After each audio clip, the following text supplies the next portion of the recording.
Full of barbecue, now it's time to leave. Cause it's dark, chillin', skis, back home. Sunday we was at the park. Full of barbecue, now it's time to leave. Cause it's dark, chillin', skis, back home. Sunday we was at the park.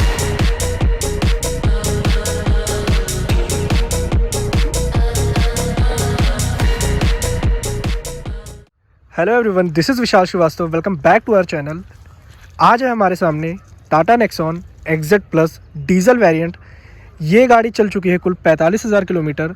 2021 में ये गाड़ी खरीदी गई है। सो ये गाड़ी आती है 5 स्टार सेफ्टी रेटिंग के साथ एंड ये गाड़ी इंजन ऑफर करती है 108 bhp और 260 Nm टॉर्क। तो इस गाड़ी को लिए हुए मोटी मोटा 2 साल पूरे हो गए हैं। तो आज हम इसके ऑनर से जानेंगे कि इन 2 सालों में क्या कुछ अच्छाइयाँ या क्या कुछ खामियां निकल के आती हैं इस टाटा नेक्सॉन में। सो अभी मैं बुलाना चाहूँगा इसके ऑनर को, मिस्टर अभय शाही जी को।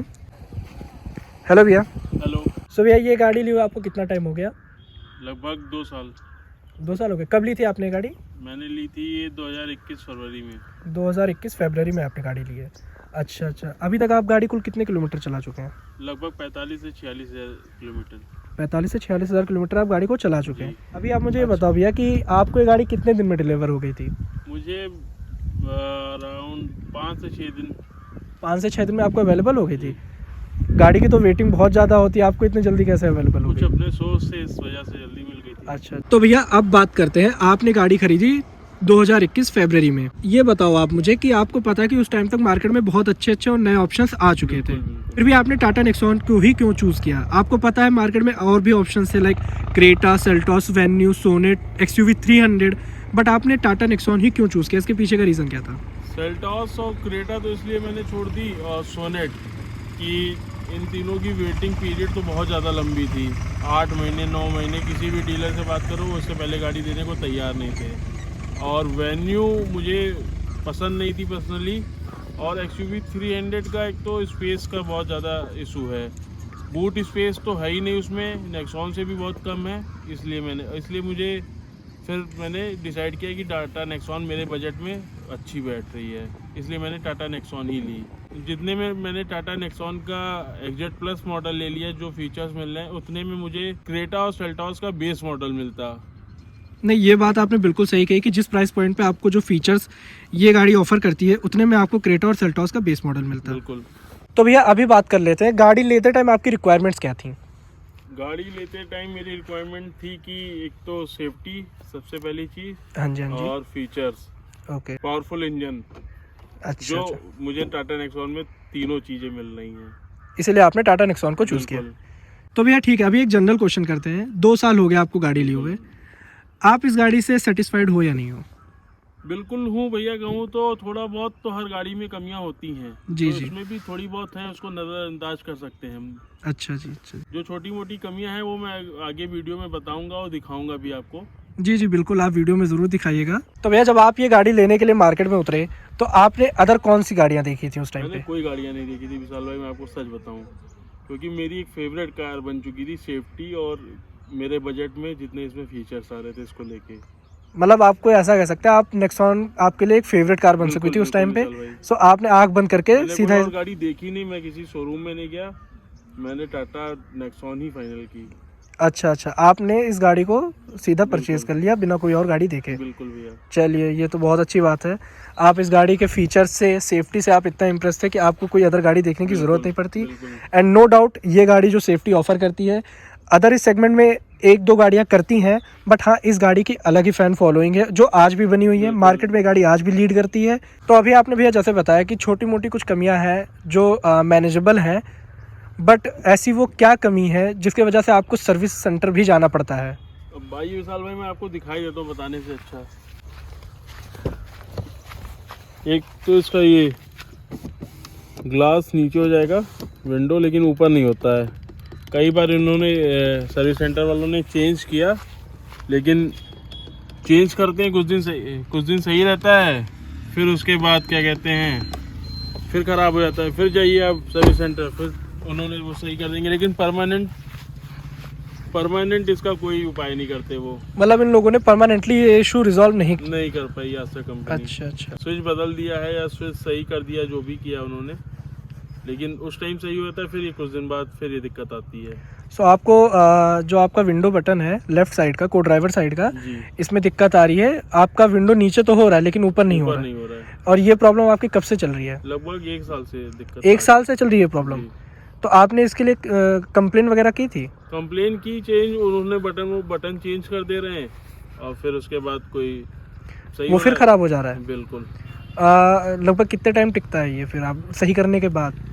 ये सही करने के बाद 2-3 महीने चलता है। उसके बाद ये फिर ख़राब हो जाता बिल्कुल। है। अच्छा, तो आपने मतलब टाटा में पूछा नहीं कि ये दिक्कत बार बार क्यों आ रही है? उन्होंने कुछ इसका बताया, कोई रीज़न? कोई आंसर नहीं है उनके पास इसका। इसका कोई आंसर नहीं है इनके पास। वाह यार, मतलब भाई टाटा वाले क्या कर रहे हो यार। और कोई दिक्कत? और थोड़ी बहुत, आइए मैं आपको दिखाई देता हूँ दिक्कतें। जब आप ही बताइए, अभी 1.5 साल 2 साल हुई है गाड़ी, रस्टिंग आने लगी है यहाँ पे। उस गेट में मैं भी आपको दिखा देता हूँ, ये यहाँ पे।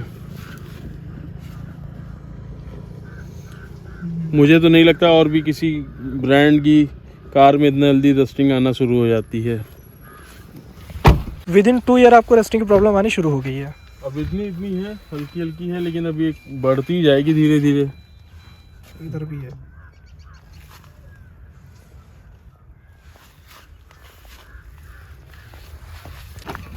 ये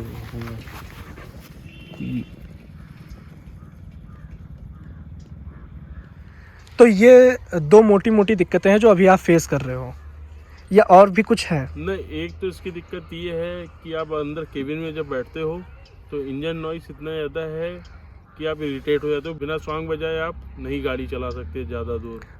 तो आपने गाड़ी में डैम्पिंग वगैरह कुछ करवा रखी है? जी, मैंने चारों गेट में डैम्पिंग कराई है, उससे कुछ बेटर है लेकिन एकदम बेटर नहीं है।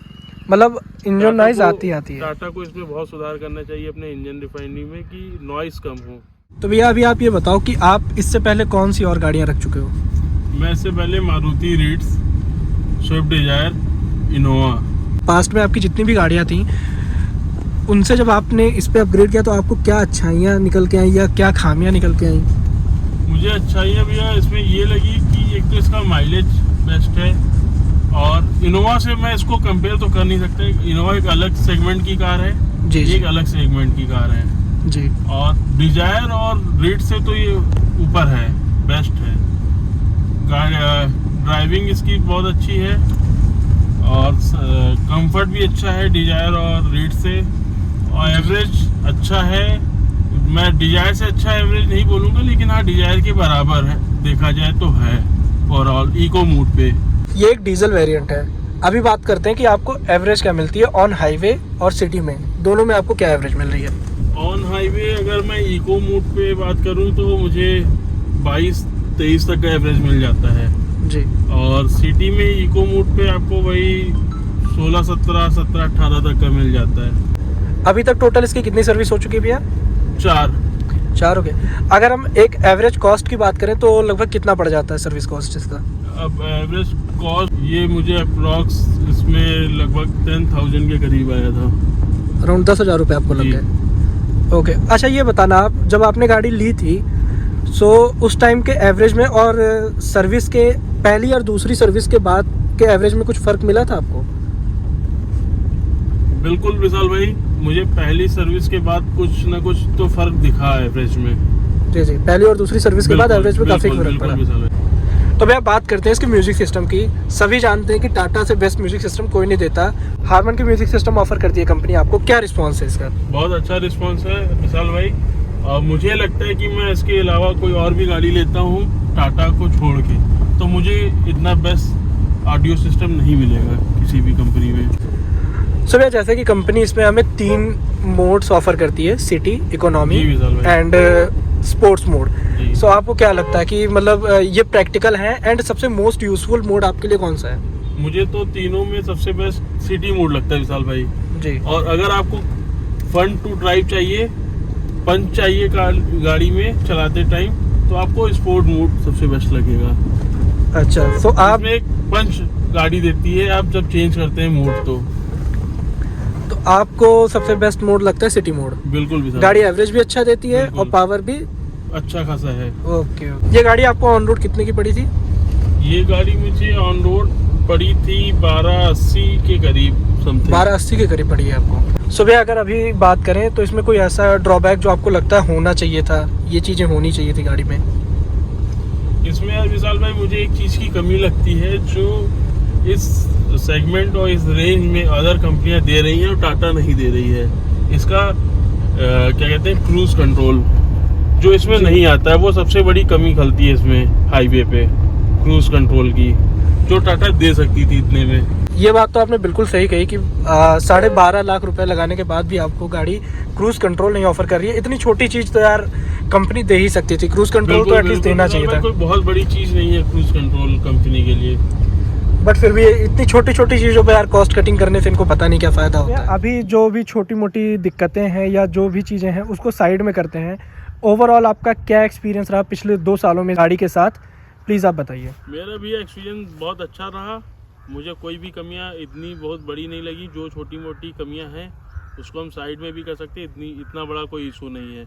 और मेरी जो भी रिक्वायरमेंट है उस चीज़ को मेरी टाटा नेक्सॉन पूरी तरीके से फुलफिल कर रही है और मैं एकदम खुश हूँ टाटा नेक्सॉन से।